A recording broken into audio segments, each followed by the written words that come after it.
5-0, now the big road test at Iowa. Yeah, no doubt. 5 up, 5 down, and they're hitting the meat of the schedule, Jay.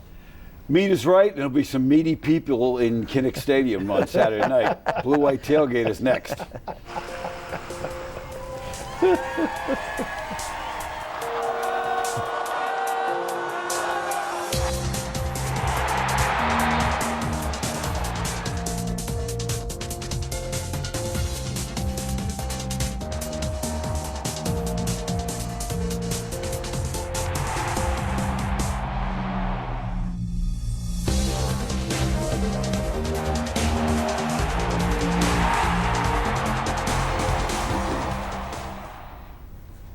All right, great to have you with us on the show today. We got a lot going on as we preview Penn State and Iowa. Iowa coming off a great defensive performance and a loss to Michigan. Penn State a dominating performance over Purdue defensively. But before we get to the conversation here on the set, we'll bring in Josh Sperber with the PSECU update desk. Josh?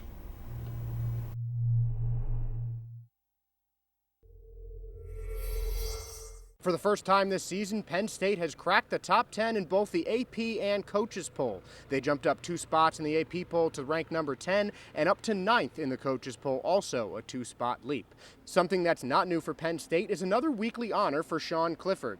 Penn State sophomore quarterback won the Big Ten Rose Bowl Offensive Player of the Week award after going 20 for 29 through the air for 264 yards and 4 of Penn State's 5 total touchdowns against Purdue. Now we're going to jump to the NFL and take a look at some Lions in the league. A banner week for Chicago's Allen Robinson, who scored his first 2 touchdowns of the season, along with 7 receptions for 97 yards in the Bears' loss against the Oakland Raiders. On the defensive side, Adrian Amos had 5 tackles for Green Bay. He is their second leading tackler this season with 28. Next week is the whiteout here in Happy Valley, and to the enjoyment of many fans, it will be a night kickoff. ABC will televise the game with kickoff at 7:30 p.m. on October 19th right here in Beaver Stadium. Yeah, Josh, the long national nightmare is over. The game will be at night. All right, so let's get to the Nittany Lions at 5-0, and right now James Franklin likes the way his team is playing in all 3 phases. I think we're a confident football team right now. I do. I think we're doing some really good things. Really in all 3 phases. I think we can be a little bit more consistent on special teams. I think we can be a little bit more consistent on offense. But we're really doing some nice things in all 3 phases. No question about that. So let's bring the panel in now. Jay Paterno, Todd Sadowski, guys, welcome as always. All right, so let's get to it. Confident at this point? Is it confidence well placed? We'll find out Saturday. It's one of those things when you look at Penn State's opponents so far, they have a combined record of 7-14 against FBS teams. So we don't know really if they've played anybody yet that's any good, but we're going to find out Saturday night. Well, you want them to be, and they should be confident at this point, especially the way they've handled the last 2 opponents in the first half against Maryland and against Purdue. They've come out really hot after the bye week. I think they did a lot of good self-scouting, and they've come out and they've executed the game plan. The defense has been dominant and put the other team in bad positions, created turnovers against Maryland, and then also some good field position against Purdue. So let's take a look at the Penn State-Iowa series, which has been a terrific series between the 2. It turns out the Nittany Lions have won the last 5 in the series, including the last 2 they played at night at Kinnick Stadium. All right, so let's go back to the last meeting, though, which was terrific. In 2017, talk about literally going to the wire. So here are a look back at this one. Here's Wadley. All that speed he brought to the edge, and he takes it to the house. That put Iowa in front in this game, and they are going wild there. But Penn State, what a night for Saquon Barkley. We'll just slip him out in the screen. There he goes. They'll try to tackle him. Josie Jewell, no. Right? And just, Josie did have a pretty good night that night. Yeah, but he gets picked up on the blitz here, though, Jay, by Barkley. Squared him, and he hit Juwan Johnson for the touchdown and the game winner. Barkley's blitz pickup on Jewell was the key to the play. And it shows you how good a player Barkley is. He made him miss in the open field. That was one of the rare runs where he didn't hurdle somebody. I mean, it was just an amazing individual effort. That particular night was amazing, and unforgettable finish. Looked like he had 2 receivers there. He could have hit Deshaun Hamilton as well. All right, Iowa's going to be wearing gold uniforms with black numerals this time. It's also going to be a stripe out. So the atmosphere, they're throwing everything into it. And Micah Parsons gets the opportunity to experience Kinnick for the first time in his career. I heard it's insane. I heard they throw your helmet all the way back if they get it, especially being so close to the sideline. what the seats are. They say you got to be careful. They reach over and touch you and things like that. So being in an environment like that, I can't wait. And Jay, they do grab helmets. Yes, Doug Ostrowski, tight end, Penn State.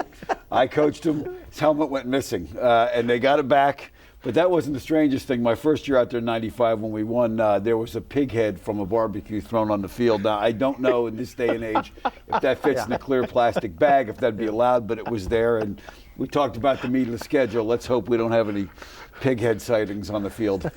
Well, pork is the other white meat.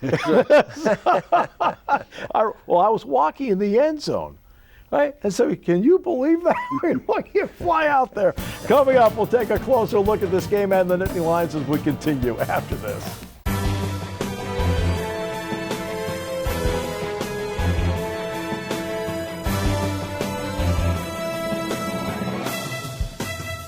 All right, welcome back. So Penn State comes off the win over Purdue, winning it with relative ease, 35-7. And the numbers, guys, let's look at the numbers. I mean, this was a beatdown in a lot of ways. The Penn State defense just played out of its mind in this game. Yeah, which we expected, and we expected them to, Purdue was a little undermanned. But you know what? If the other team's undermanned, beat them down, and that's what they did. Negative 19 yards in the rushing category. I mean, a lot of that obviously has to do with the sacks. And offensively, do you start any better than scoring on your first 4 possessions of the game, regardless of how long you had to travel with field position to score and put it in the end zone all 4 times? That's what you want. Which we'll get to a little bit later in our drive of the game in this segment, because field position played a role in that. Let's get to our Planet Fitness Defensive Player of the Game, and it turns out it's number 18, Shaka Toney. Shaka Toney, you'll see 3 sacks from Shaka Toney, but he also had 5 other pressures in this game, plus a run stop. So that's 9 pivotal plays that he made in this game, Jay. And I think that was a problem for Purdue's quarterback all day, obviously. He didn't have a chance to get the ball to the wideouts like they'd want to. I love how he comes around. Look, he's not in your picture. Now he's in your picture all of a sudden. The first 2 sacks, he just went right around the edge of the tackle. Explosive speed right off the jump. And I believe they were talking about dirt was popping out from his cleats as soon as the ball was snapped, and it's just explosive. And they'll need that rush all the year long. Look, the thought process had been going into the season that, look, for a while the defense would have to carry some of this while the offense developed. Are we seeing that? Yes, we saw that through September, and like we've talked about, next 3 weeks is going to be pivotal for Penn State, obviously, and this is when the depth at the defensive line position, defensive tackle, all those things are going to start to come into play more and more and more. The things that we've talked about, we want to see them happen on the field, and certainly the Nittany Lions are going to rely on that defense if the offense bogs down a little bit to carry them. And now for the aforementioned Bobby Rahal Drive of the Week, brought to you by our good friends at Bobby Rahal Honda in State College. This is a complimentary football drive. Penn State ends up with great field position, starting with KJ Hamler on the punt return. You have to have a good feel for this, guys, and he has speed and a pretty good feel for it. Okay, I'll give you a leg. There you go. And he takes off, and Penn State's going to set up shop at the Purdue 33-yard line.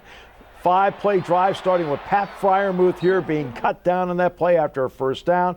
Then, now I'm going to run it. Sean Clifford into the end zone for the score. Again, to me, that's one of the pivotal things. When you had Darrell Clark and Michael Robinson, Jay, you had to account for them in the red zone. Yep. Clifford, I think, is now proven you have to account for him in the red zone. Yeah, I think there's no question about that, and that creates all kinds of issues for you defensively, which is important. But I want to go back to the punt return real quick. Yeah. I hope KJ Hamler heard from his teammates about the punter taking him down on that particular play. Because you can't let the punter get you if you're that good. All right. And the judgment has to be better as the game goes, because as the game went, actually, that became a negative as the game went. Well, and look, a lot of things got a little sloppy after they got ahead 28-0. And those are the things that I'm sure the coaches looked at and said, we got to shore these things up. We're not always going to be ahead 28 points on an Iowa or a Michigan or a Michigan State. So all of a sudden, those game of inches types of things, those start to play into it, where they probably mentioned to KJ, look, it'd be great if you can break one, but let's get 5, 6, 7 positive yards as you get it. But the point being, immediately in this game with KJ Hamler. He took the top off the defense, got deep, they scored a touchdown. Then that kind of punt return, he scares opponents. When he touches the ball, he scares opponents. He has breakaway speed, and they know it every time, and they're looking for him to touch the ball and do something big. And I think up 28-0, he was looking to hit home runs. Correct. I think if the game is 20-17, he might play it differently. Because, look, you feel like you've got a cushion to, I'm going to try and make a play. I'm going to hit a home run. All right, so now let's get to our Planet Fitness offensive player of the game. He's done it again. Sean Clifford at quarterback. Second consecutive game with 3 touchdowns and 1 interception. There's the play that you just referenced to KJ Hamler in the corner of the end zone. And this was on our drive of the game. Takes it in for a score. I mean, he's been rolling offensively of late. All right, here he's stepping up in the pocket. It's just tight window, 72 yards to Jahan Dotson. Nice block downfield from Daniel George. Escort, see, KJ Hamler throwing a shoulder in there as well at the end. So, Jay, let's go from the quarterback point of view. You're the quarterback coach. You've watched the guy through 5 games. Where is he better now from week 1 to week 5?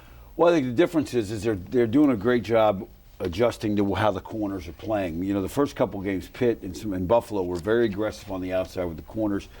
Maryland and Purdue were not as aggressive at taking those guys out of the game, so it opened some things up and he took advantage of it, and that's what you want to see in growth. But that aggressive corner play is going to start to come back as we go in the next couple of weeks, and we'll see how he does against that again. What I like to see is how he's spreading the ball around, Jay. He's finding different targets. They scored 5 touchdowns. 5 different guys scored the touchdowns. He's using Pat Freiermuth on a drag. He's been a threat in the red zone, even though he's not catching the ball a lot, a number of receptions. They can go to the big play. He can go deep to KJ Hamler, hit Jahan Dotson.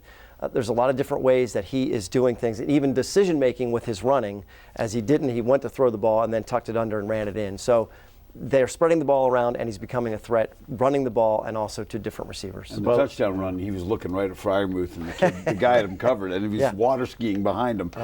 So it wasn't a pass interference, but he made a good decision to pull that thing down and take it in. By the way, a couple of notes on the offensive line. By the way, Rasheed Walker on the Pro Football Focus grades graded out as the #1 offensive tackle in the Big Ten last week, which was great. And then Michael Bennett was the #2 rated center on the Pro Football Focus grade. So the offensive line's been playing very well as time is going. They'll need to play well this week. All right, coming up, we'll take a look at Iowa. Kirk Ferentz's Hawkeyes as we continue with more after this.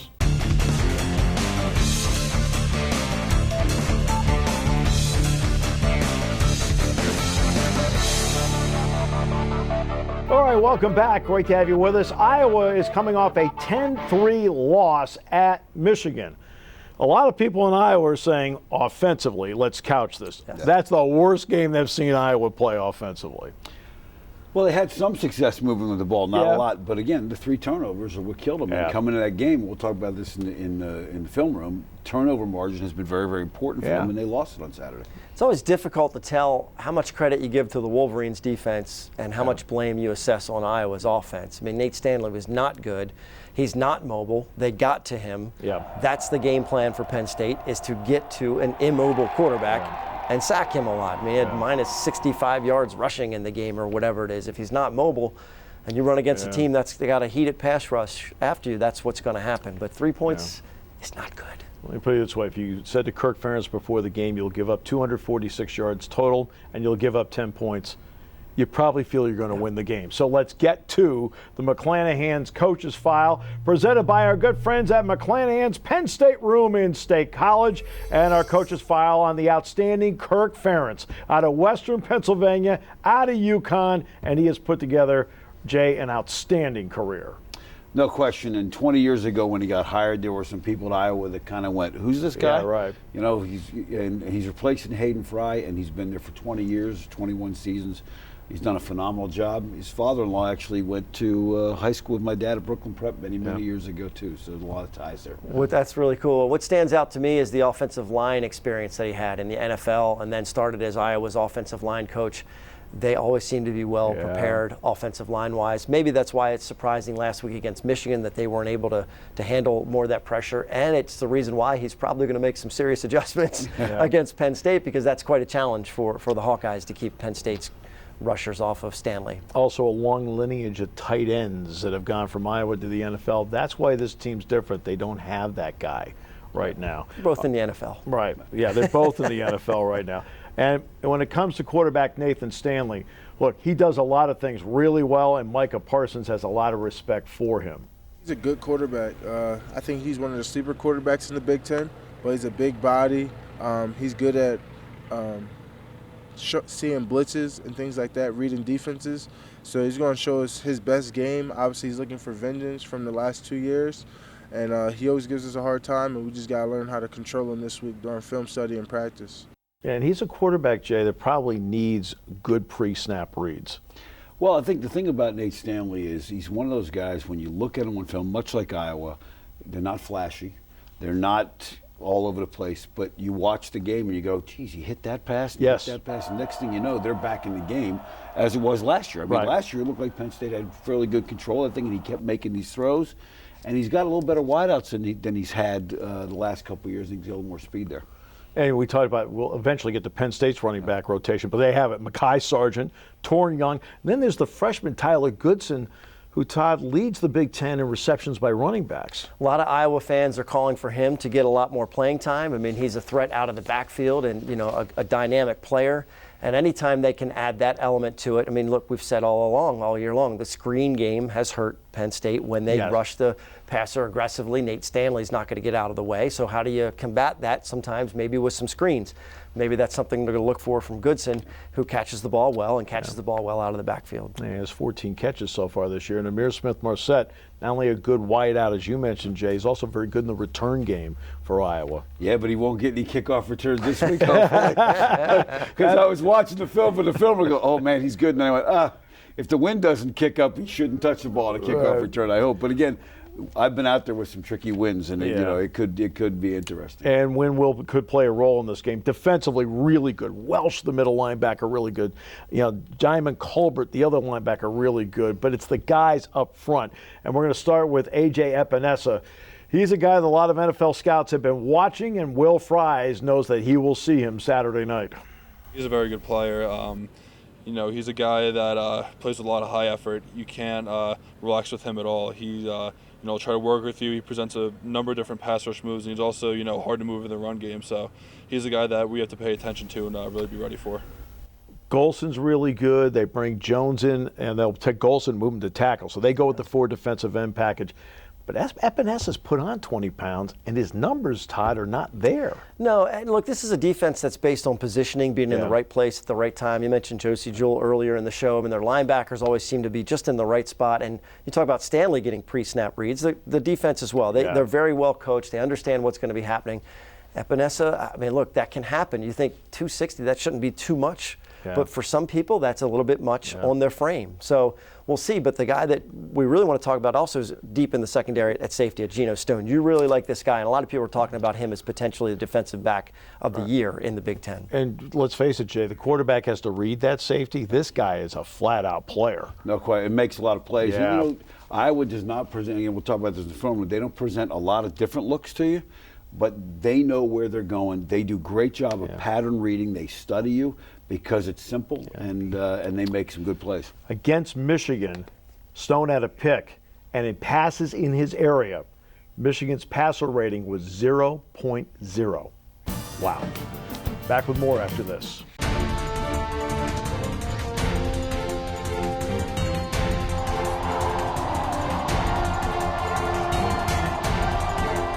All right, welcome back. Great to have you with us. Penn State and Iowa, the matchup, that Penn State offense, Iowa defense. Let's go to the tail of the tape presented by our good friends at GoPSURV.com, where green M&Ms will be in there when Todd finally gets that beautiful ride into the stadium in the RV.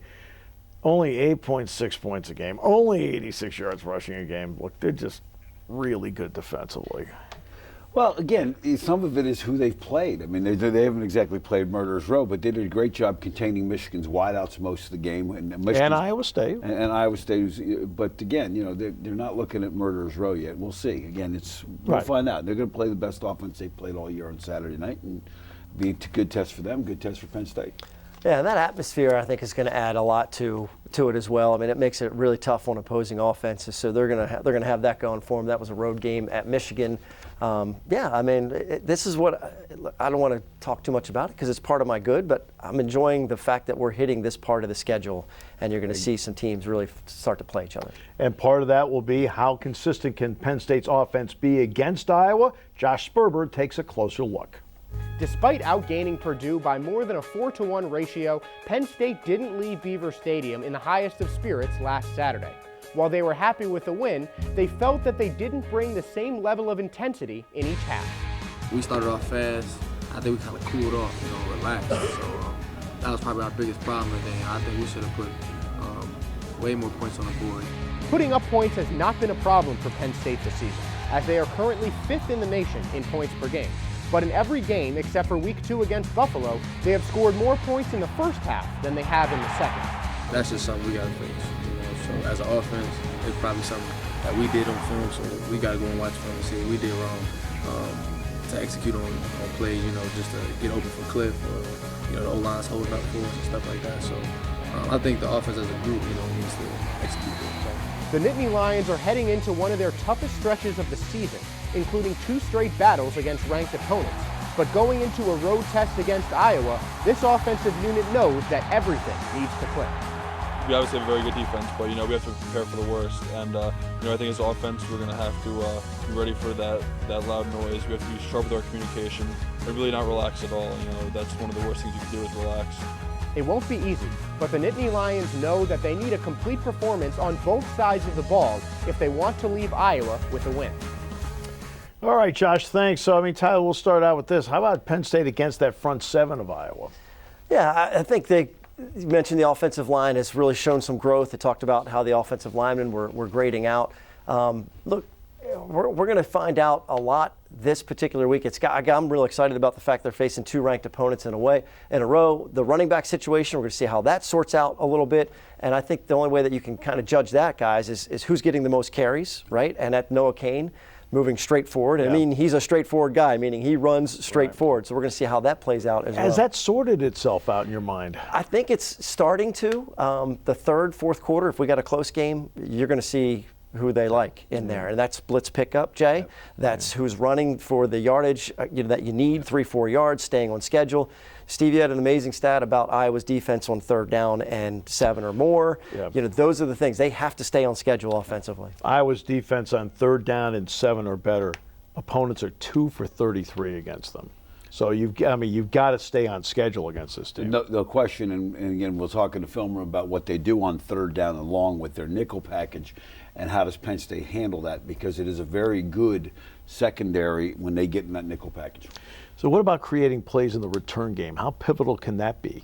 Well, I think it's a big deal because, again, it shortens the field. And, again, when you play a defense like Iowa, the shorter field is going to be to your advantage, and hopefully that can become a factor for Penn State.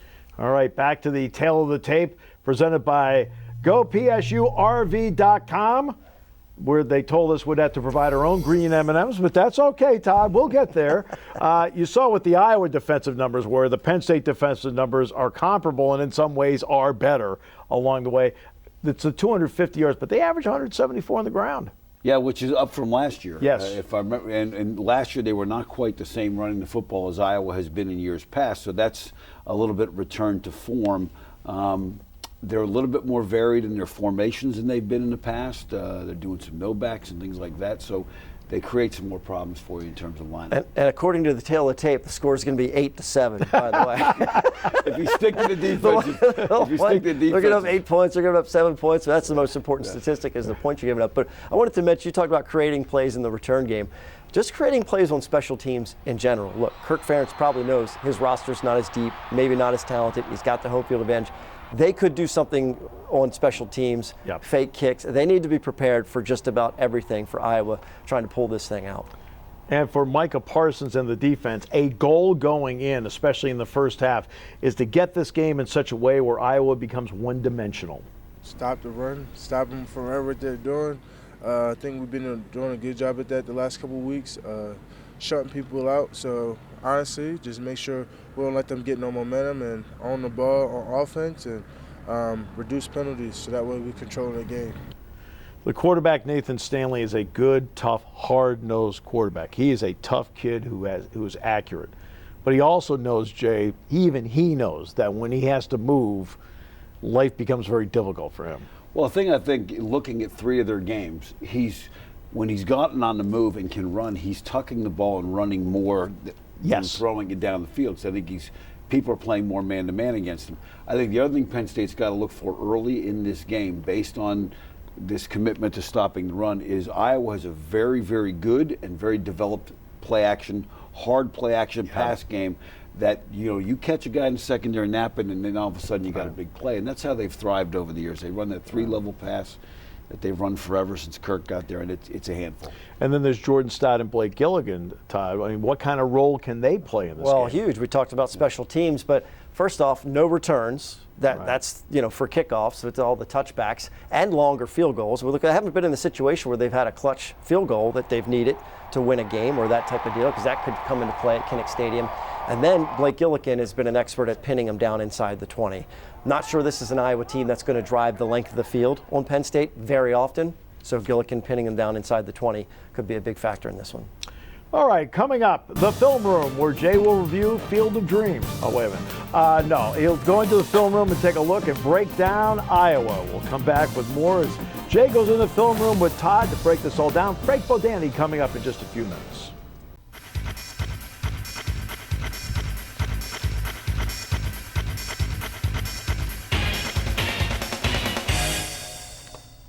Welcome back. We have shifted into the film room with Jay Paterno to talk about the Iowa Hawkeyes. It is brought to you by Beer Bellies Beverage. And Kirk Ferentz has been there 20 years. They're doing the exact same thing that they did 20 years. I'm just joking. Of course, there's new wrinkles, but there's also a lot of things that are familiar to what Coach Ferentz has been doing for a long time. Well, let's take a look at some hidden figures, and this has not changed in 20 years at Iowa. So we go to the full screen and take a couple stats that have been constant with Iowa. Time of possession, 35-41, phenomenal. Third downs, 47%, really good. 100% red zone scores, 25% opponent third downs, and +2 in turnover margin. That got away from a little at Michigan. That's why they lost the game. But let's talk about what they do offensively and defensively. And Todd, you joke about they're similar. Kirk Ferentz's son Brian is the offensive coordinator. Some of the same things that they've been doing. Let's talk a little bit about their run game to start. And again, you're going to see a lot of 2 tight end stuff out of these guys. And they're going to motion them, and they play tight end fullback. Gives you some lineup problems. They're going to be a north and south run game. Here you're going to see a tight end shift off the ball, come back at fullback, and they're going to run an ISO cutback here. So let's take a look at the film. Again, you're looking at it. He lines up at tight end. He gets back there. Next thing you know, he's north and south on the linebacker. Does a great job kicking out. And there's the safety for Iowa State making the play. And we'll come back to that here, because the minute they see your safety start making plays, because they're well organized and well disciplined, they're going to come back and play action that same safety. Here, they line up early in the game. They've got 2 tight ends now. They've got 1 wideout and 2 backs. They're going to motion across. They're showing you run. All these guys want to stop the run. The guys at Penn State are talking about stopping the run. Next thing you know, they pull it out, and they're throwing it out in the flat with a 3-level pass. And again, take a look at this on film. You'll see good hard run fake. You see a lot of guys from the defense in the backfield playing run. They throw the ball out to the wideout. And again, there's a throw that it's a 4 or 5 yard throw, and it turns into a 20-yard chunk play for them. And again, look at the 3 levels. You see there's the tight end. You got a guy deep, and you got him underneath. And again, those are very, very tough covers, especially when you're selling out on the run. The other thing they have, as we mentioned earlier in the show, they have more speed at wideout. You're seeing a lot of crossing routes. This is that same crossing route combination underneath with the tight end hooking up over the middle that you're seeing from almost every team Penn State plays. It's a very easy throw. Again, it's effective against the coverages. Now let's take a look at this one on film as well. Again, Nate Stanley, one of the things he does a good job of, he throws well against zone coverage and man because he's got a strong arm. Nice, easy throw. They get the blitz. They pick the blitz up, and there again. That's a nice, easy throw. 18 yards, first down. They don't have T.J. Hawkinson and Noah Fant to throw to anymore. Those guys are in the NFL, so personnel-wise, we'll see how Penn State shapes up against them. A lot of speed to take away the edges, but the inside running has always been effective. Okay, let's switch to the defense and see what they got going on there. Again, same defense they've been over many years. Norm Parker's son is now the defense coordinator. Norm was with with Kirk, and let's talk about what they do in their base defense that you're going to see here. That what they like to do is they like to roll up to the boundary, play kind of a two-deep look on this side. The corners are right and left, so you got to know which hash you're on when you're throwing the ball against them because you want to know which corner to attack.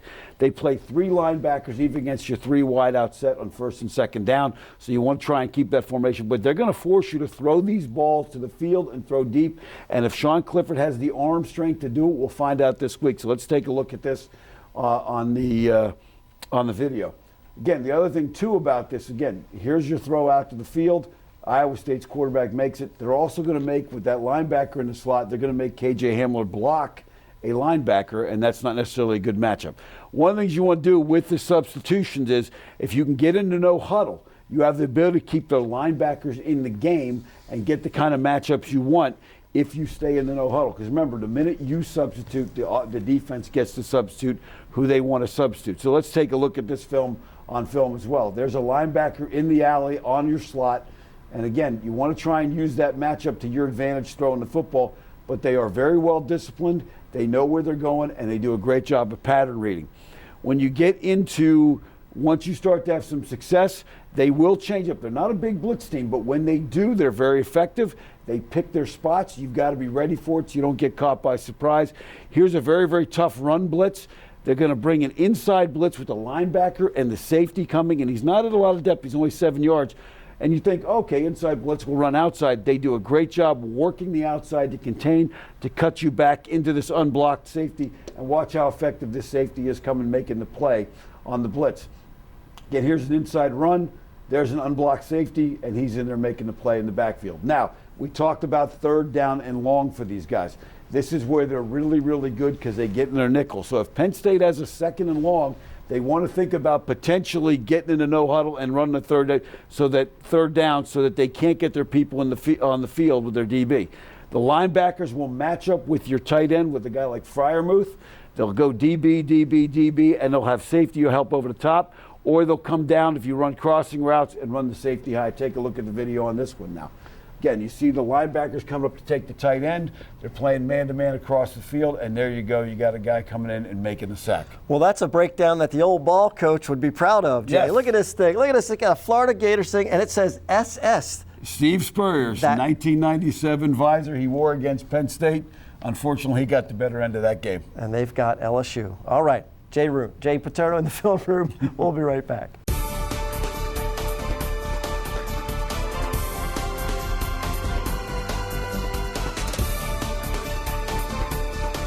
He is one of the best in covering Penn State football. That's Frank Bodani of the York Daily Record. Frank, welcome. Great to have you with us.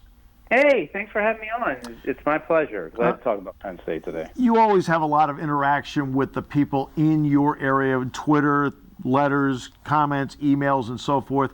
We know about the letter that was sent to Jonathan Sutherland this week. How did that play out in the York area?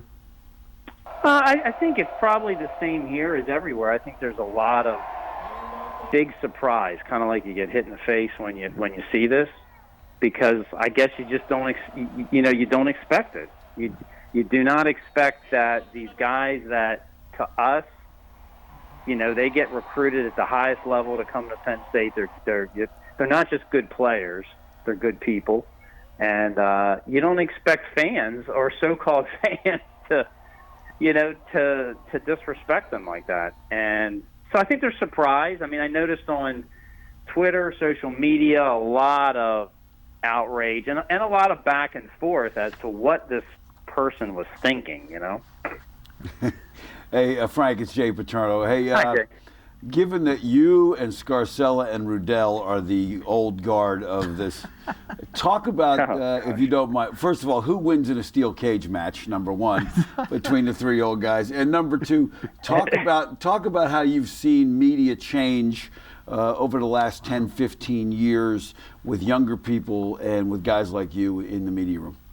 Okay, so I'm a little bit younger than those guys, so I'm just going to say I'm faster, but that might be it. As far as media change, well, social media, the internet, websites, it's gone from, I think, kind of more, you have certain papers across the state, reporters at each place, to now all of a sudden everyone's almost anyone can be a so-called reporter. And there's a lot more media coverage, I would say, in State College now than there ever was 20 years ago, because of the websites. So there's a lot of people, to me, that are right there at your doorstep that maybe Joe didn't have 25 years ago when it was just Center Daily Times, Daily Collegian, whoever else came into town. So I think there's more scrutiny. There's, like I said, there's more people that are doing this. It's interesting because, newspapers are getting thinner and thinner and thinner, and staffs are getting cut and cut and cut. But it seems like there's more people so-called covering Penn State. And, I don't think they all go to the same lengths and maybe the same classes, the same instruction, the same vetting, as what you did 25 years ago. Frank, there's a push to get everything fast. Okay, so. Frank, I'll vouch that it's a lot harder to get a seat in the post-game press conference. There's a lot more people in that room for sure. This particular team, this Penn State team that goes to Kinnick Stadium, look, it's a tough place to play. Talk about this roster that Coach Franklin is taking there, how much faster, bigger, what your impressions are as you've seen Penn State teams over the years. What do you think about this particular roster that he's taken to go play the Hawkeyes? Well, definitely deeper, and I think he's wanted to rotate and play a lot of players even from the beginning. Wasn't always able to do that easily. Now he can. That seems to be a big plan, and so definitely deeper, which I think is going to help them as you get later in the season too. But the other thing I noticed is I think this team is developing a little bit of an attitude, especially on defense, in a good way. You have to watch what words you use, or they kind of not bullies, but they know, they feel confident. They got some swagger about them, and I think on defense that really, on both sides of the ball, but you can see it to me a lot on defense. The way they tackle, the way they are swarming after people, and to me that's the key this weekend, because I think to me the offense maybe a little bit more question marks at certain things there. But to me, defensively, they've got the matchup. They can control the game on defense. They've already shown they've done it against other teams. I want to see them do it in this road environment, this kind of test on national TV. You mentioned the Penn State defense in this road environment. Now what about the Penn State offense? They'll have to deal with the noise, which is being piped in all the time in practice anyway. But what do you want to see from the Penn State offense, Frank, that shows you that they're making great progress? Well, I want to see one or two running backs. I want to see what Ricky Slade can do with more than 12 carries, because I think that kid has shown that he's tough, he's instinctual, and to me, at a place like this, it's going to be a little colder, maybe a little windy. We're getting in the middle of the season. It's going to be a loud crowd. You got to have to be able to run the ball tough, to me. And that's going to take some pressure off of Sean, because to me, they're still looking for a number 3 and 4 receiver to rely on, and until Justin Shorter gets back. So you got 2 small wideouts, you got your tight ends, but you need to run the ball, and I want to see him, and I want to see particularly what Noah Cain can do. That's a big thing for me. Noah Cain coming off a 105-yard performance, by the way, and that's now 3 different running backs that have gained 100 yards in a game. Jordy Brown's done it, Devin Ford, now Noah Cain. Frank, it's always a pleasure. Thanks so much. We really appreciate it very much, and always appreciate your perspective very much. Yeah, great talking to you guys. All the best the rest of the week. Enjoy this weekend, too, coming up. Frank Bodani, York Daily Record, without question one of the best, and someone who applies strong journalistic standards always, and we appreciate that. Coming up, the infamous G Block as we continue after this.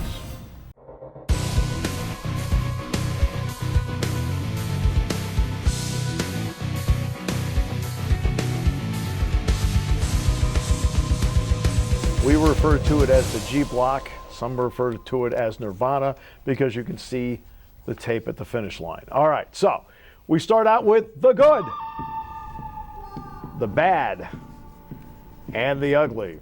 So Todd Sadowski, what is good? Well, I alluded to it earlier in the show, but I'm just so excited that we're finally getting some ranked teams playing some other ranked teams. The Big Ten Conference, all these other conferences, we're starting to get into the meat of the schedule. We talked about at the beginning of the show. Florida plays Auburn, then they play LSU. Penn State facing Iowa, and then they face Michigan. Iowa playing Michigan, and then Penn State. We're getting to see what these teams really, really have, and I can't wait to see what Penn State has over the next 3 weeks as they get Iowa, Michigan, and then Michigan State.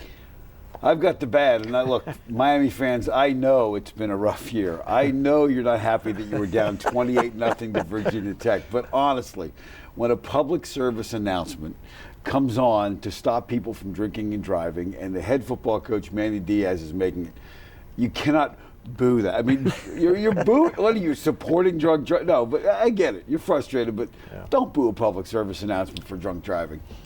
Not for drunk driving, against drunk driving. Let me make sure I clarify that. Exactly. All right. The ugly is the obvious, and I brought it up with Frank Bodani when we talked with him from the York Daily Record, and that's the letter that was sent to Jonathan Sutherland. I'm sick and tired of people from 30,000 feet making judgments on people they don't know. I can talk about this because I know Jonathan Sutherland. He's been one of the leaders on this football team. In the offseason, everyone told you that the two leaders in the offseason workouts were Sean Clifford, Jonathan Sutherland.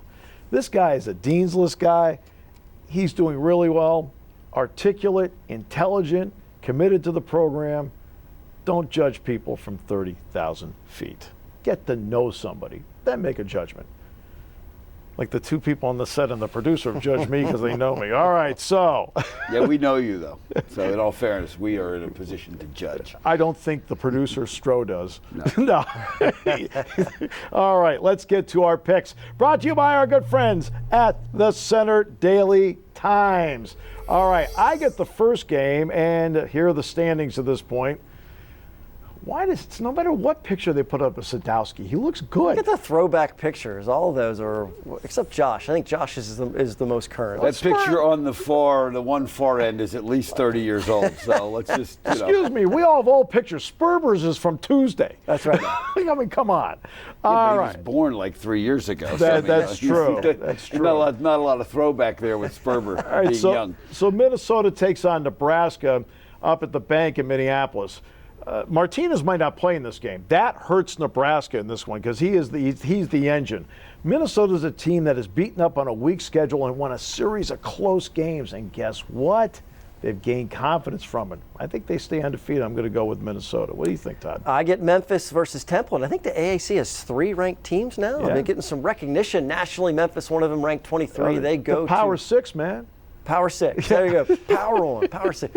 They go to Temple. Temple. Tough read on this Owls. They, one week they look good, one week they don't look so good. I like Memphis in this game. I think they're going to go on the road and take this one. Josh, what game you got? Todd, I was not a believer in Jalen Hurts as a quarterback until this season, but he's impressed me. 8.8 yards per carry, 14.2 yards per pass play. He has been exceptional, leading a high-powered Sooners offense that I believe will head into Texas and leave with a win. Well, this is the week that we're going to start to see where we're going to separate the wheat from the chaff. And Josh referenced Jalen Hurts. Again, same thing with Florida and LSU. LSU has a big win at Texas. Florida has a big win at home against Auburn. But other than that, not a lot there to write about in terms of great schedule and who they play. That said, Florida, I think, will be the best defense LSU has played. But I still like LSU to win this one because I think their quarterback is going to play much better than Florida's. And in a game like this, that's a key. Yeah. So I like LSU, but I think this will be a very interesting game and a tough game. By the way, I knew what Sperber's record was coming into the pick segment because of the billboard on 322. All right, so let's get to, obviously, our keys of the game, brought to you by Blaze Alexander Family Dealerships. Jay, your keys. I think the key is going to be turnovers in this game. If Penn State does not get them, they could be on the field a lot defensively and maybe one. So I think they get some turnovers both sides of the ball. We've talked a lot about third down. I think third down is going to be really pivotal in this game. Who can convert, who can stay on the field, and who can get the other team off the field. Remember what we talked about in the drive of the game? What set it up? A kick return? I think special teams plays a role because I think that provides field position in shorter fields or maybe longer fields, which changes, I think, the outcome of the game. All right, hope you enjoyed it. Our thanks to Frank Bodani. For Todd, Jay, Josh, I'm Steve Jones. Thanks for joining us on the Blue White Tailgate.